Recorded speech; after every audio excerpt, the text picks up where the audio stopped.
Picture this. Thousands of soldiers arrive by ship in the dead of night. They step onto foreign soil thousands of miles from home. Russian uniforms are handed to them. Fake Russian identities are issued. And then they are sent into battle in a war they were never trained for, against weapons they have never seen, in a language they cannot even understand. This isn't a thriller novel. This isn't a Hollywood script. This is what is actually unfolding right now inside Russia's Kursk region. And the soldiers being pushed into the battlefield are North Koreans, men deployed by a regime that treats them less like citizens and more like expendable assets in someone else's war. Welcome back to BCC News R. If you followed this channel before, you already know we don't deal in surface-level headlines. We go deeper. We connect the geopolitical dots that often get scattered across different news reports. And today's story connects some of the most consequential developments in modern global politics. Because what Vladimir Putin has done by calling on Kim Jong-un's military and what is now unfolding on the battlefield could reshape alliances across two continents at the same time. If you're new here, make sure you subscribe to our BCC News and turn on notifications, because this story is evolving rapidly and the next developments could be even more dramatic. So let's start at the beginning. By mid-2024, Russia's war machine was still grinding forward, but barely. After more than 2 years of full-scale invasion, the human and economic costs had become staggering. According to the Kiel Institute for the World Economy, NATO countries had delivered nearly $240 billion in economic and military support to Ukraine between February 2022 and August 2024. To put that number into perspective, that amount is roughly equal to Russia's entire military budget for the previous 3 years combined. And the impact of that support was becoming increasingly visible on the battlefield. During the first half of 2024, Russian forces struggled to make meaningful advances on almost every front. The summer offensive toward Kharkiv turned into a disaster. In less than 2 months, Russian forces lost an estimated 170,000 troops. Meanwhile, Russia's supposedly next-generation armored vehicle, the T-14 Armata Tank A, struggled badly against the drone warfare tactics Ukraine had perfected throughout the war. The conflict Putin believed would last 72 hours had now entered its 3rd year, and there was still no end in sight. Then something extraordinary happened. On August 6th, 2024, and Ukraine did something that few military analysts expected. For the first time since the war began, Ukrainian troops launched an offensive not on their own territory, but on Russian soil. A small force, initially just a few hundred soldiers, crossed the border into Russia's Kursk region. They didn't use NATO-supplied missiles across the border. They didn't trigger the nuclear red lines Putin had repeatedly warned about. They simply moved in, and the Russian military was completely unprepared. The Kremlin quickly insisted the situation would be resolved quickly. Putin warned of devastating consequences, but the reality on the ground told a very different story. Within the first week, Ukrainian forces claimed control of more than 1,000 square kilometers of Russian territory and dozens of settlements. The message was clear. The red lines that Moscow had warned about for months suddenly looked more like bluffs. And this is where things became truly complicated for Russia, because Moscow suddenly found itself trapped by its own laws. After the disastrous Soviet war in Afghanistan during the 1980s, the Soviet Union passed legislation prohibiting the deployment of conscript soldiers abroad. When the Soviet Union collapsed, the Russian Federation inherited that rule. Russia continues to draft around 130,000 conscripts each year, but legally those soldiers are meant for defensive roles, not foreign deployments. So when Ukrainian troops crossed into Kursk, the Kremlin had limited options. Russia rushed undertrained conscripts to defend the border region. Many of those soldiers, according to interviews with prisoners of war, had received only a few weeks of training before being deployed. The results were predictable. By October 2024, Russian reports indicated that only about half of the territory captured by Ukraine in Kursk had been retaken. Progress was painfully slow. Meanwhile, between 120,000 and 200,000 Russian civilians had been forced to flee their homes.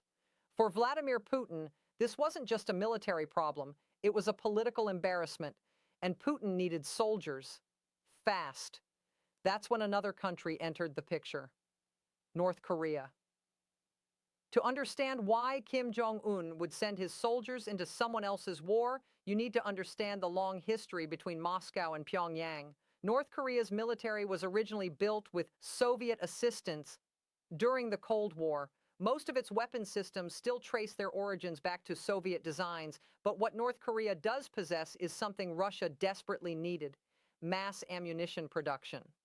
For decades, North Korea has built large industrial systems capable of producing artillery shells and missiles. South Korean intelligence estimated that in just 6 months during 2024, North Korea may have shipped 9 million artillery shells to Russia. 9 million. In a war where artillery fire determines the rhythm of the battlefield, that level of supply can change everything.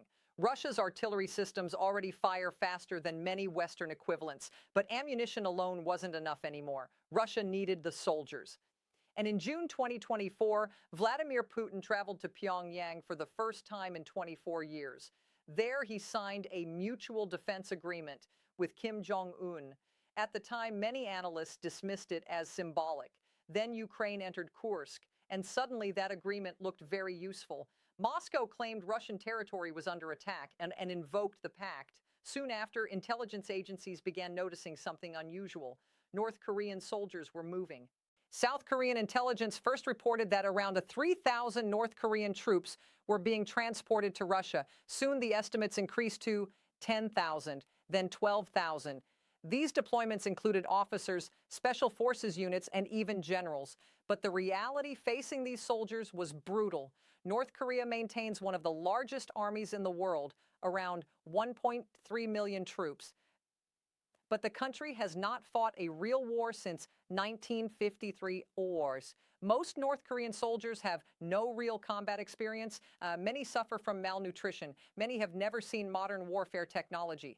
Then they arrived on a battlefield dominated by drones, satellite intelligence, and precision weapons.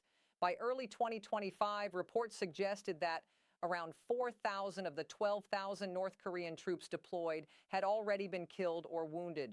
President Volodymyr Zelensky later said that 1/3 of the deployed North Korean soldiers had become casualties within weeks, and they had been sent into a war they barely understood. Many wore Russian uniforms and carried fake Russian ID cards. Some were disguised as ethnic minorities from Russia's far eastern regions. But Ukrainian soldiers quickly realized something was different. Their tactics were different, their movements were different, and they didn't speak Russian. Communication between Russian commanders and North Korean troops became a serious battlefield problem. Reports suggested that only one interpreter was assigned for every 30 North Korean soldiers.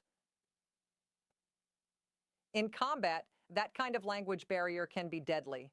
Meanwhile, North Korea's government didn't simply trust its troops. Officials from the ruling Workers' Party of Korea reportedly accompanied the soldiers to monitor loyalty and prevent defection. Despite this surveillance, some soldiers still attempted to escape.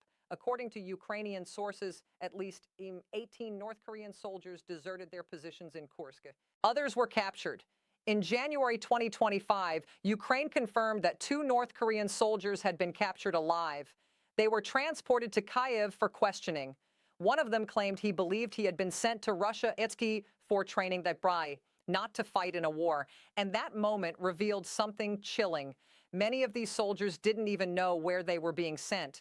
But despite the heavy casualties, the alliance between Moscow and Pyongyang continued. Russia reportedly pays North Korea over $200 million per year for these troops and supplies hundreds of thousands of tons of rice.